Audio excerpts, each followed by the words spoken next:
हिंदुस्तानी मुसलमानों के लिए आज इंतहाई अहम खबर सामने आई है। सुप्रीम कोर्ट ने मुफ्ती सलमान अजहरी को फौरी रिहा करने का हुक्म दे दिया है।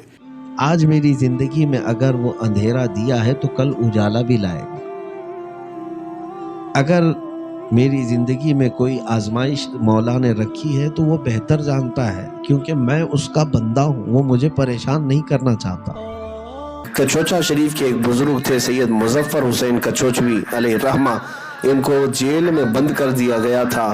तो आपने एक शेर कहा था, वो मुझे आज भी बात याद आती है। उन्होंने कहा था, मुजफ्फर को मुक़य्यद मत समझ ऐ सयाद। सयाद कहते हैं फांसने वाले को, मुजफ्फर को मुक़य्यद, मुक़य्यद का मतलब है कैद।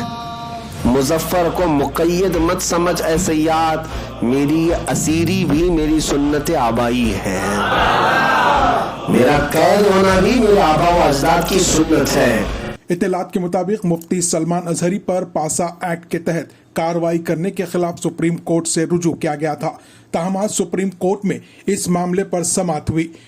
वकला के दलाल सुनने के बाद सुप्रीम कोर्ट ने मुफ्ती सलमान अजहरी को फौरी रिहा करने का हुक्म दे दिया। वाज़ेह रहे कि मुफ्ती सलमान अजहरी गुज़िश्ता 10 माह से वडोदरा की जेल में कैद में है। गुजरात हुकूमत ने उनके खिलाफ पासा एक्ट के तहत मुकदमा दर्ज करके जेल भेज दिया था। कबलजी उन्हें एक जलसे में शेर कहने पर गुजरात की पुलिस ने गिरफ्तार किया था।